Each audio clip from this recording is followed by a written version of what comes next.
Mesdames, Messieurs, bonsoir et bienvenue au 20h bilingue. Nous sommes le samedi 8 décembre 2018. Babila Jonathan Goutirini.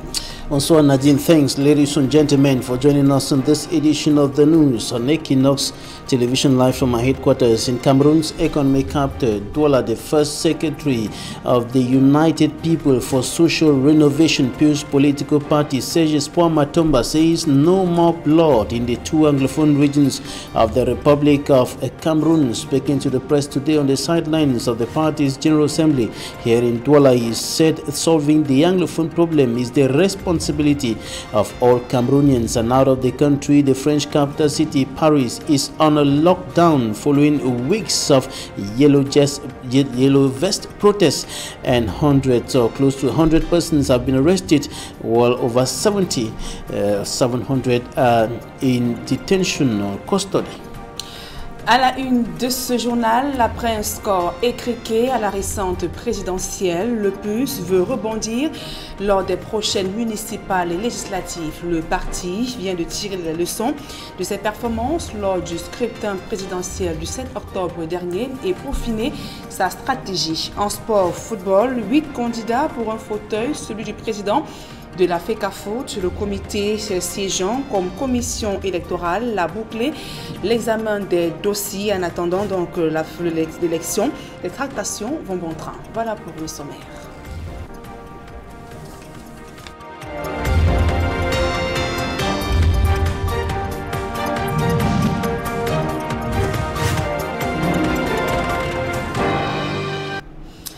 Mesdames, Messieurs, une fois encore, bonsoir et merci d'honorer ce rendez-vous de l'information sur Equinox Télévision. En ouverture de ce journal, parlons du calvaire des populations de Mbangassina dans le Mbam Ekim. Elles souffrent du manque d'eau potable ainsi que de routes, des routes pour écouler leurs produits vers les centres urbains. La mairie s'est donc dotée d'un budget de plus d'1 milliard de francs CFA. C'était au cours de la session budgétaire du conseil municipal de Mbangassina.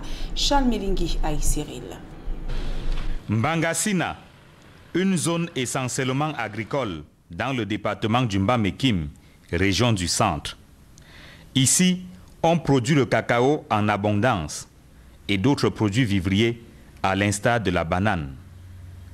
Mais malgré la richesse de son sol, Mbangassina a mal à son développement. Le village n'a pas d'eau.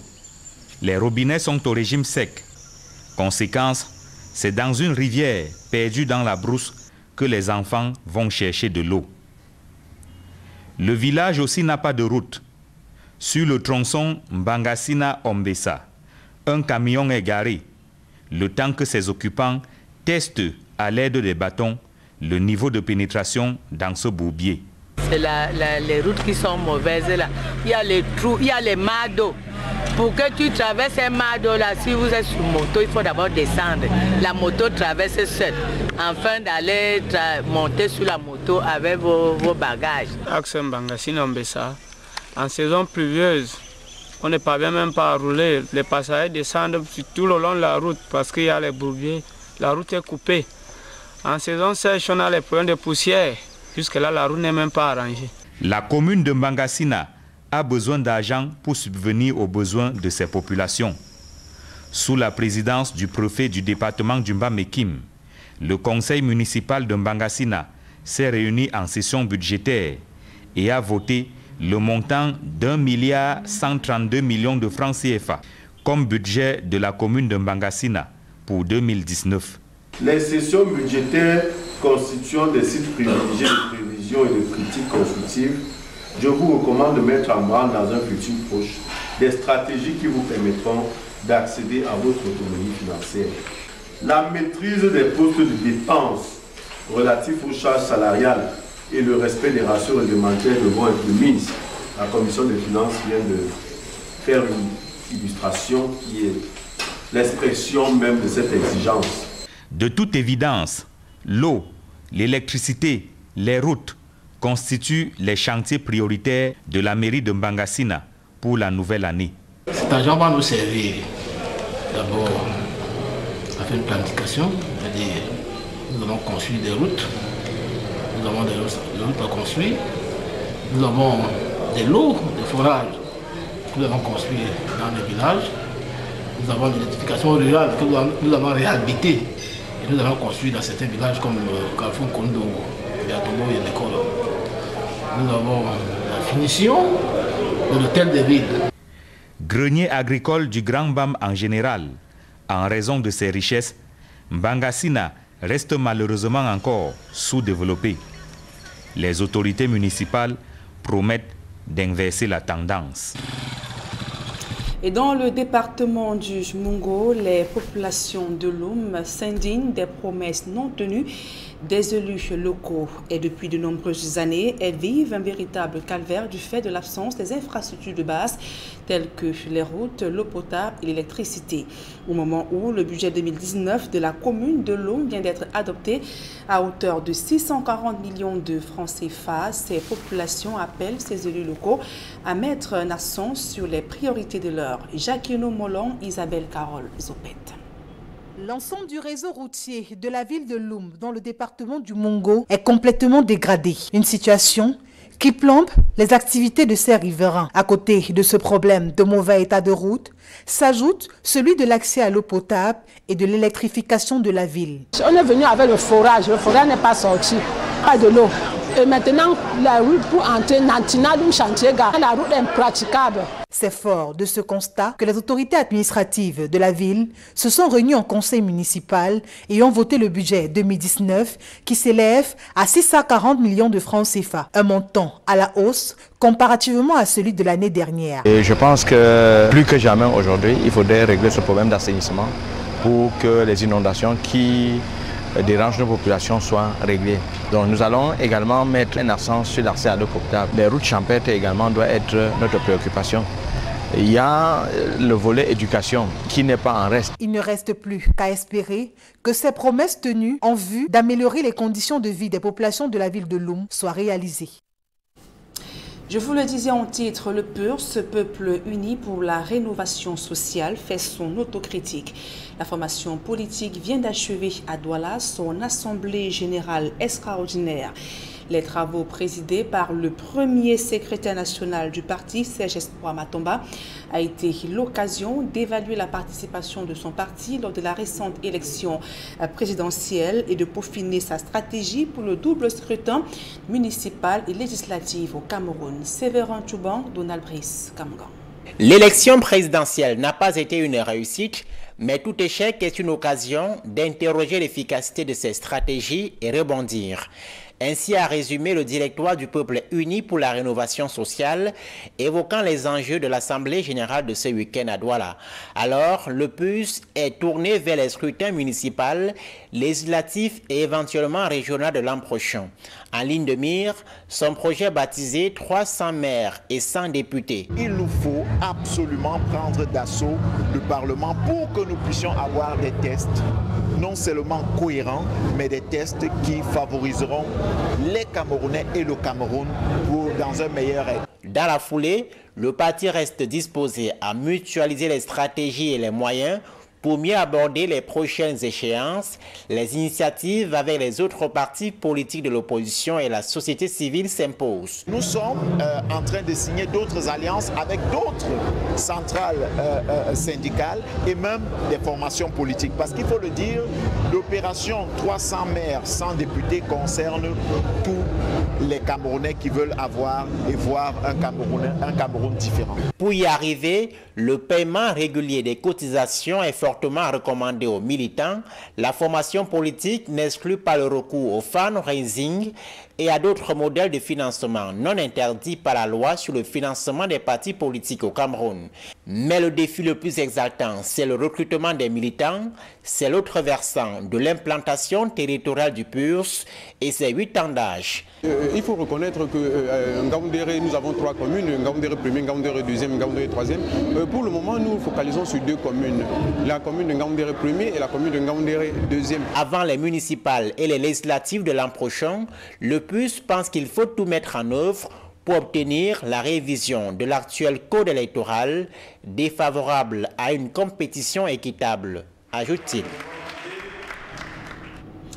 Au regard des injustices subies par de nombreuses femmes au cours de processus d'acquisition des terres, la société civile et les hommes de loi se mobilisent pour faire changer la donne. Ceci au travers des formations dispensées à certaines femmes afin de mieux les outiller pour pouvoir défendre leurs droits.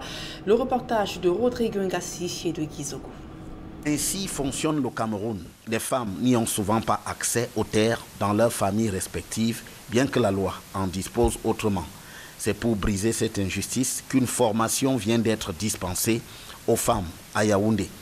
La pratique, les coutumes, les usages chez nous veulent que la femme n'hérite pas des terres qui plus est. Mais qu'est-ce que le droit dit en la matière? C'est pour ça que nous nous sommes entourés des conseils, des avocats. Les femmes juristes vont éclairer la lanterne des autres femmes pour comprendre. Partie prenante à cette entreprise, les avocats humanitaires sans frontières du Cameroun reprécisent les termes du droit en la matière. C'est un droit garanti par la Constitution, c'est-à-dire l'égalité aux terres. Donc que ce soit une femme, que ce soit les hommes, ils ont les mêmes droits sur l'accès à la propriété foncière. Mais évidemment, dans les pratiques, surtout avec la coutume, on a tendance de dire que la femme n'hérite pas, la femme n'a pas droit à la terre, mais c'est faux. Une réalité confortée aussi par les acteurs de la société civile qui écument le terrain au quotidien. Il est important que les femmes sachent qu'elles ont la loi avec elles. Et que pour toutes celles qui ont osé exiger que leur part leur soit dans l'héritage attribué, elles ont fini toujours par avoir gain de cause. Reste donc à agir pour changer les choses.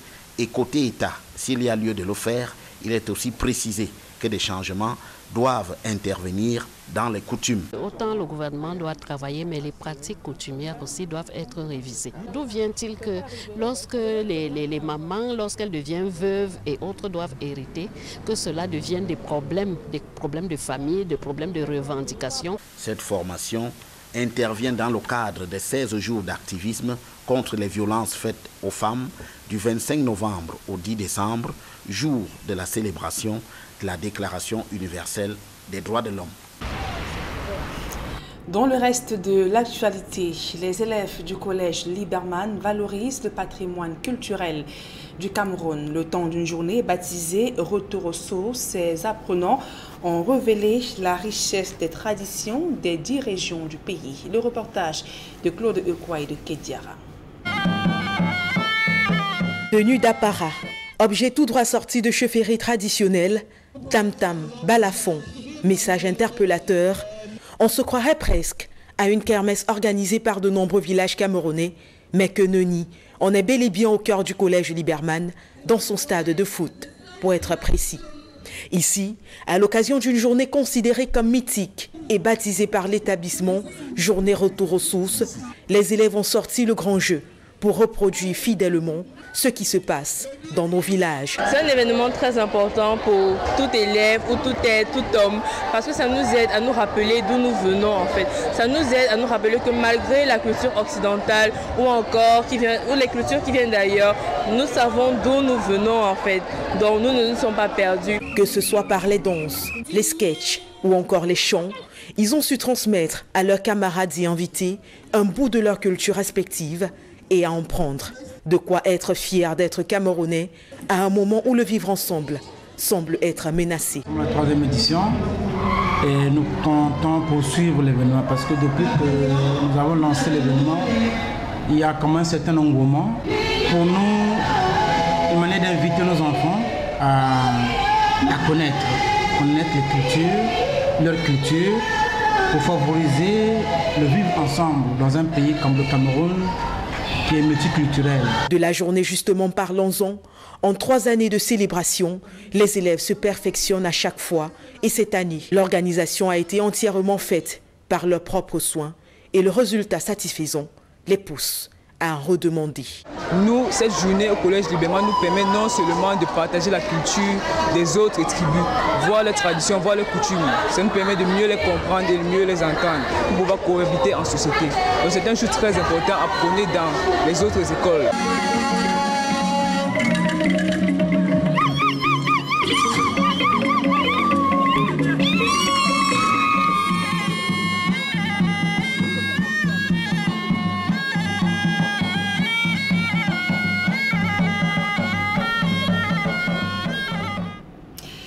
puisque l'on parle culture, le sultan Ibrahim Bombon-Dioya saisit l'occasion des festivités du Ngwen pour lancer un appel à la paix ainsi qu'à un dialogue inclusif dans la résolution de la crise anglophone qui secoue les régions du nord-ouest et du sud-ouest Cameroun. Le reportage de Déclare Sakem.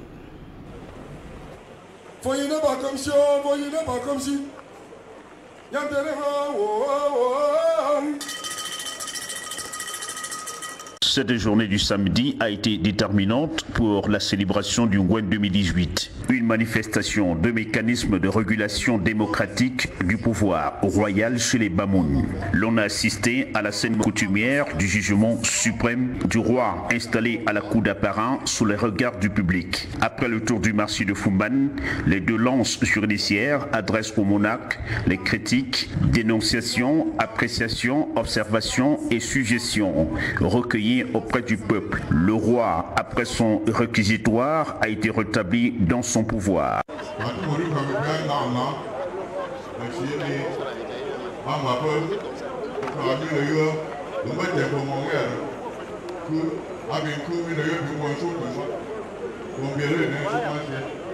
Il va par la suite exprimer une marque de reconnaissance à l'endroit de ses hôtes. Les âmes de bonne volonté qui nous ont accompagnés dans la réalisation de cette manifestation.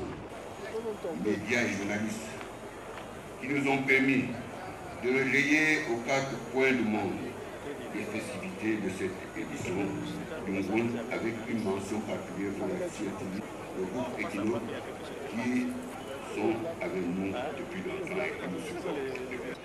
Merci aussi à tous les participants ainsi qu'aux fils et filles de nous, sans oublier nos frères et sœurs noirs américains qui sont venus de par le monde pour partager avec nous cette merveilleuse fête. Pour marquer un signe de reconnaissance à certains fils et amis du peuple Bamoun, le roi va les anoblir. Alors qu'elle regarde les festivités du Ngwen, une dame développe les contractions et la couche d'un petit garçon. Elle m'a dit que ça ne va pas. J'ai appelé le chauffeur que pardon.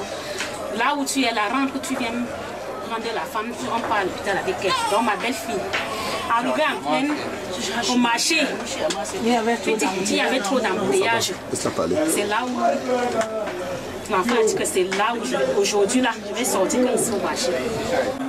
Accueillir cette femme en maternité et maintenant on va pouvoir faire sa révision utérine, voir s'il y a eu une déchirure parce que là où elle a accouché, c'était pas septique et on pourra prendre soin d'elle. Ce bout de chou est un signe de bénédiction pour cette grande journée riche en culture.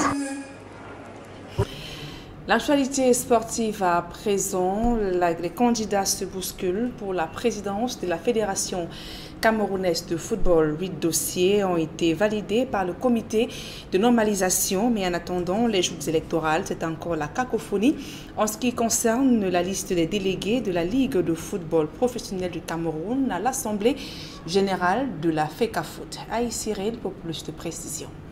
Le poste de président de la Fédération camerounaise de football fait courir. À la clôture du dépôt des dossiers, près d'une quinzaine de candidatures ont été examinées et 8 finalement validées. Il s'agit de Joseph-Antoine Bell, Emmanuel Mabouan-Kessak, 2 anciens lions indomptables, Seydou Bombon-Dioya, ancien membre de la CAF, Franck Api, président de l'Union sportive de Douala, Hervé Patrick Chinda, agent de joueurs FIFA, qui sont les plus connus. Parmi les moins connus des 8, on cite Emmanuel Boyomo, Niamsi Mongue Daniel et Bisson Egbe Emmanuel. Le comité de normalisation de la FECAFOOT, siégeant comme commission électorale, n'a plus qu'à rendre officielle la liste des 8 candidats retenus, tout comme il devra se prononcer sur la liste des délégués de la Ligue de football professionnel du Cameroun, appelés à prendre part à l'Assemblée générale élective de la FECAFOOT. Le président de la LFPC a nommé 6 clubs d'Elite One, APGS d'Info, AS Fortuna, UMS de Loum, PWD de Bamenda, Unisport du Onkam, Colombe du Djaïlobo, et 4 clubs d'Elite 2, Ngaoundere University, AS Etoameki, Dynamo de Douala et Bamboutos de Mbouda pour représenter la Ligue de football professionnel du Cameroun. Selon le comité de normalisation, le général Pierre Semengue s'est appuyé sur d'anciennes dispositions, alors qu'il en existe de nouvelles qui stipulent que les clubs de football professionnels doivent élire eux-mêmes leurs délégués à l'Assemblée générale de la FECAFOOT. Le dossier est sur la table de la commission électorale. Et la suite de ce journal, c'est en langue anglaise avec vous, Babila Jonathan. Right, Nadine, we begin in the southwest region of the Republic of Cameroon, where some inhabitants of Bangem subdivision have boycotted government's humanitarian aid as the Anglophone crisis continues deepening further. Some administrative authorities were in that locality to distribute the material aid from government. Derek Jato reports. Some humanitarian aid displays at the explanade of the Senior Divisional Officer for Kupe Maningoba Division's office. It is the government gesture through the Department of Civil Protection in the Ministry of Territorial Administration. We are in Bangem, chief town of Kupe Maningoba Division, and Mr. Kenyato Augustin, the Senior Divisional Officer for Kupe Maningoba Division, is in charge to make sure these consignments get down to the displaced population. Emergency humanitarian assistance from the head of state with them Paul Biya, who has decided to give you who have come back. Though reliable sources revealed that this is not the true representation of the thousands of people displaced by the war, and that many on the receiving list are family members of authorities working here in this division, with some IDPs going back disgruntled that they have not been given even a cup of rice on the pretext that their names were not on the list. But the Senior Divisional Officer for Kupe Maningoba Division still went ahead to tell all present to assist the government effort in bringing peace in Kupe Maningoba Division and the Southwest region. And the president of the National Commission on Human Rights and Freedoms of Cameroon, Dr. Chimuta Divine Banda, says that the disarmament of pro-independence fighters in the two Anglophone regions of the country would only succeed to help in bringing the situation back to normalcy if it is done in the spirit of reconciliation. In other words, those who will be disarmed should be well treated and protected as announced by authorities. Listen to Dr. Chimuta Divine Banda. The most important for all Cameroonians and for this commission, I think, is a return to a state of normalcy. Returning to a state of normalcy where people live without fear of being attacked at any moment.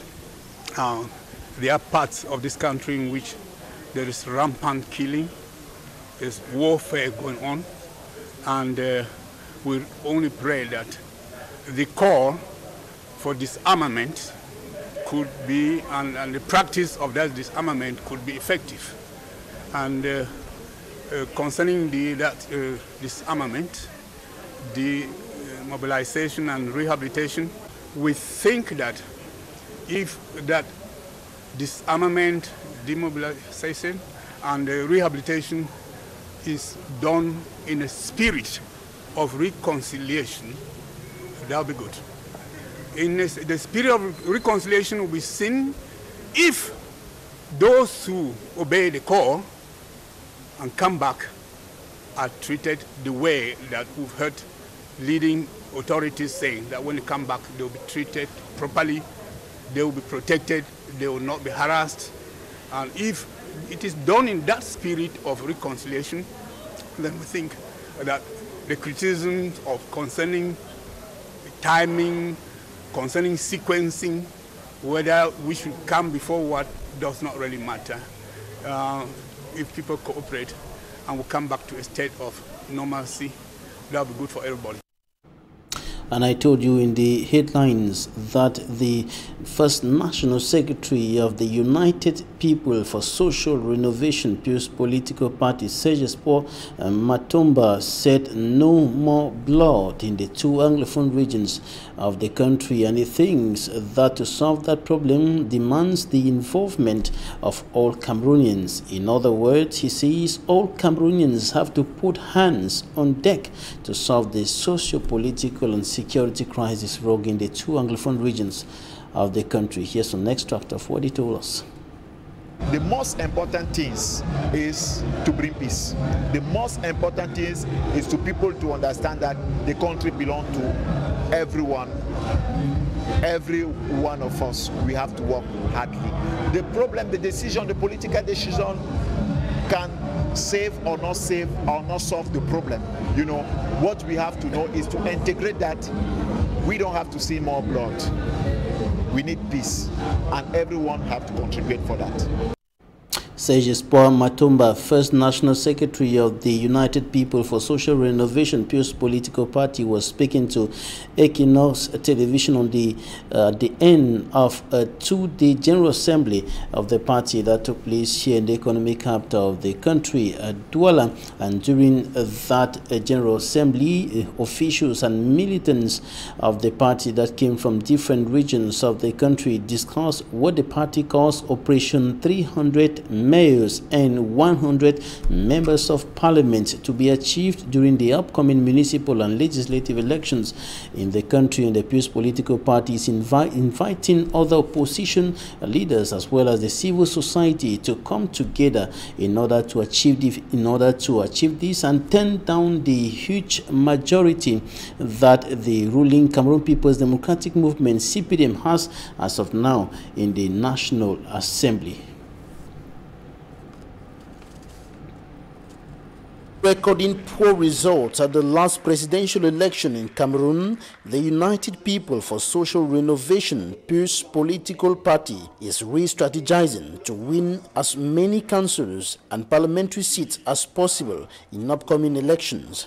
This was the central focus of the party's General Assembly. From Friday to Saturday, party officials and militants from across the country converged on Douala to review the past and map the way forward. There are so many things that we have to do.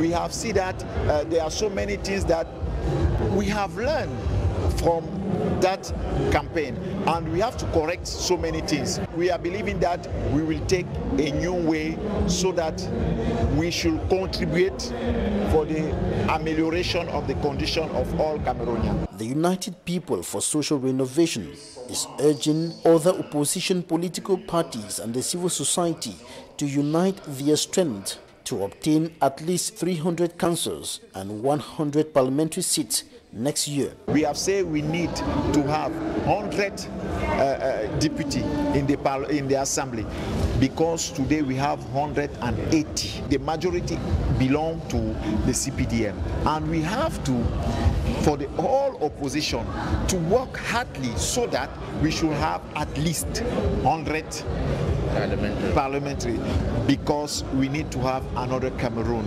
Out of that, we have said that we need also to have 300 mayor, because we have to give a new face to Cameroon. For this to be achieved, the Pius First National Secretary, Serge Espoir Matomba, says the playing ground must be leveled through a revision of the electoral code. We have said that the members who have to constitute the Bureau of Election, Cameroon, have to be members of party who are represented in the parliament. We want election of 2 rounds, because actually it's just 1 round.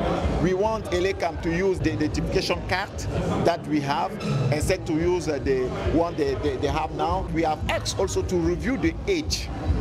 We have said that every Cameroonian who have 18 have to vote. Serge Espoir Matomba has been meeting with some top officials and intends to meet the Prime Minister in the days ahead in view of pressing for electoral reforms that will add credibility to elections in Cameroon.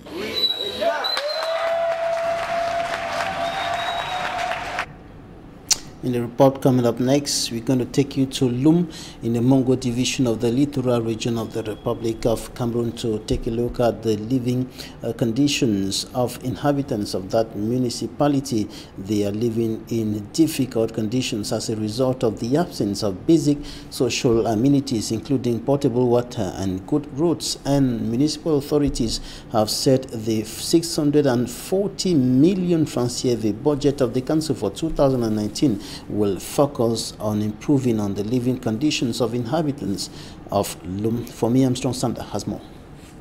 Road network, lack of potable water, abandoned infrastructure and epileptic electricity supply are the characteristics of Lum in the Mongo division, littoral region of Cameroon.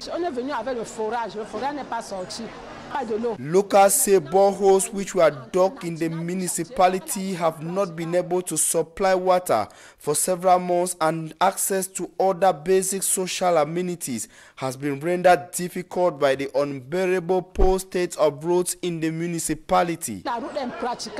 Conscious of these problems, municipal authorities of Lum Council voted the sum of 640 million francs CFA as the 2019 budget of the council in an ordinary council session in Lum. Plus que jamais aujourd'hui, il faudrait régler ce problème d'assainissement. The budget, which has witnessed an increase compared to that of 2018, will, according to council officials, be dedicated mainly to giving a facelift to the town of Lum. Population qui sont essentiellement They have as focus access to potable water, road maintenance, electricity and education, believed to be the major problems of the population of Lum. Out of Cameroon, the French capital city, Paris, is on a lockdown as France braces up for a fourth week of yellow vest protests in the country's capital city, Paris. Close to 1,000 protesters have been arrested and more than 720 have been put in police custody. Courtesy Euronews. Tensions between protesters and police mount in Paris. Euronews' France correspondent Annelise Borges is among demonstrators on the Champs-Élysées.